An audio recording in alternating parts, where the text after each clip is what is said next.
Hey, it's BT with the BT Portimao review. Let's get right to it. If you ever get a chance, go to Portimao and go to that racetrack. It's a great racetrack. I like Portugal. Portugal's like Spain, but they speak Portuguese.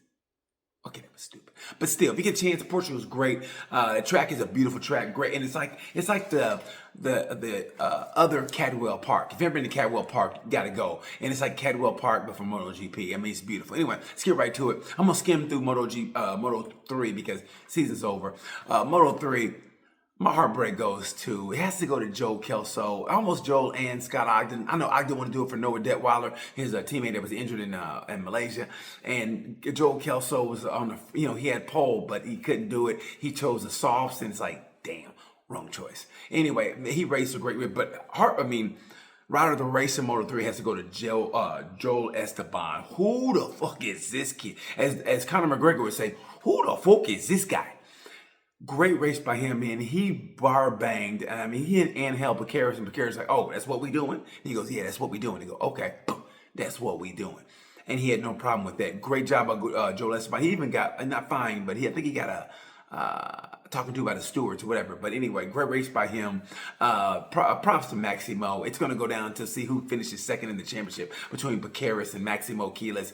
And those guys have so much talent. They're definitely going to be up there in MotoGP. Moto 2. Listen, Moto 2, the rider of the race in Moto 2 has to go to Colin Vieira. Hey, good job by him. He got a podium.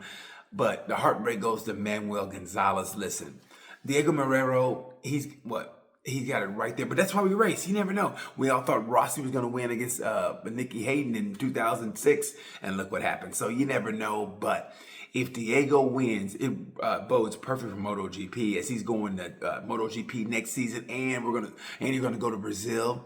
And in Brazil, they're going to go crazy for this dude. Anyway, so props to Diego Moreira, but my heartbreak goes to Manuel Gonzalez. He's watching the championship slip away like a bad relationship. You know what I mean? It's like, how you try to make it work and you're going out to eat and then you go dancing and it's always something happens. Either you get the sniffles or you catch a rash or whatever. And it's like you just see it and you can't do anything about it. And that's what's happening to Manuel Gonzalez right now. He can't stop the slide. So, I mean, yeah, it's hard to watch. But like I said, one more race, he might get it together for one more race, and you just never know. If Diego has a bad qualifying in the middle of the pack, go into that first corner, go into the whole shot, you never know what might happen. So anyway, heartbreak goes to Manuel Gonzalez. Let's get to MotoGP. Listen, rider of the race to me goes to Pedro Acosta. Pedro, remember when I said about 3 reviews back that no one rides the shit out of a bike harder than Fabio Quartararo? Put Pedro Acosta up there too, because it looks like he's trying hard with that bike, and it's just, they know their shortcomings with that bike, but Pedro is killing it. Matter of fact, you guys tell me who does the most with a bike that's not giving them the tools they need. Is it Fabio and the Yamaha, or is it Pedro and the KTM? Because the KTM at least is getting podiums, where Fabio, he works his ass off to get a front row start, and you just know after if he doesn't get the whole shot, it's over. And if he does get the whole shot, he just can't compete with the guys. It's like watching a great rider like Fabio on that bike. It's like watching Beyonce with Urkel. Like, really? Urkel? Like, hey, I know. We went out when we were younger and it worked, but now I've grown and he's still there. And that's what that's like. Fabio's grown, but Yamaha didn't. And I think the pandemic hurt all of us, but it didn't hurt anybody more than it hurt the Japanese teams like Honda and Yamaha. And they're paying the price now. And I feel so bad for Fabio. And personally, let's just be honest. I love him, but DG Antonio has the same specs that the Marquez's and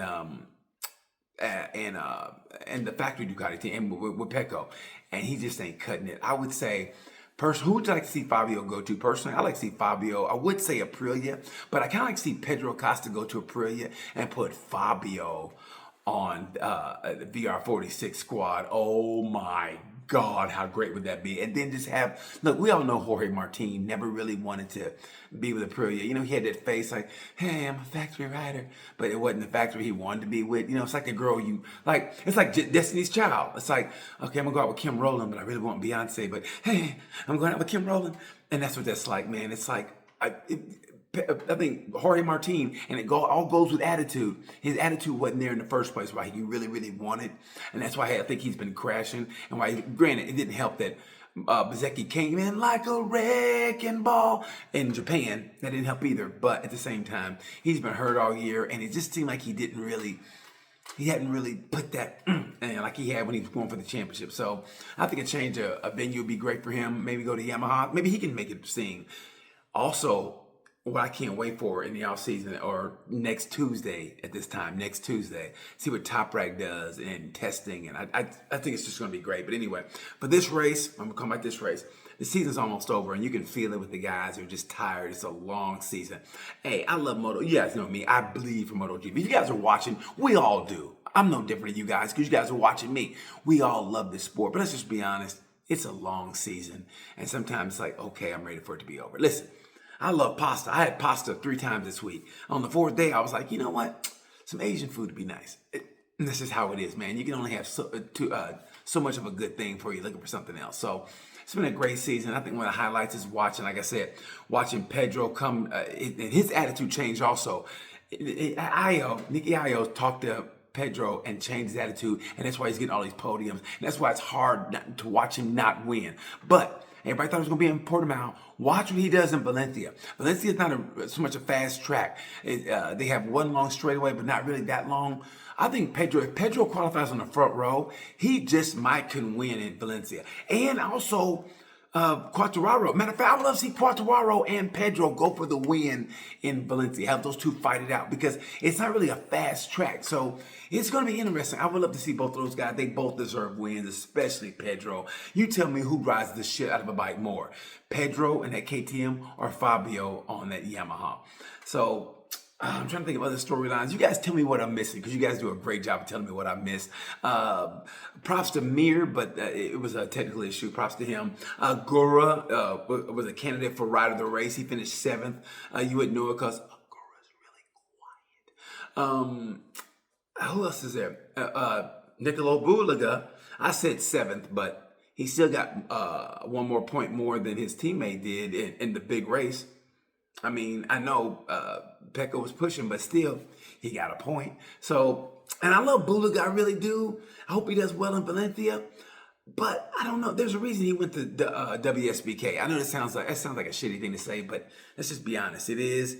And he didn't really win the championship this season, but that means nothing. But still, I hope he does well. But where are they going to put him? He's going to be in MotoGP, in 2 years? But where's he going to go? No offense. What I see happening is, and I talked to some of my friends about this, is like, no offense, but if Pecco has a year like he had this year, and Fermin now the year does it as he's doing now, I see Fermin going into the factory Ducati squad, and maybe Pecco going someplace else.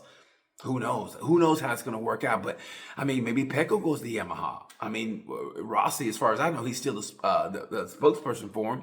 So Pecco to maybe Yamaha, or even Pecco on Aprilia. Oh my God! And you guys tell me this.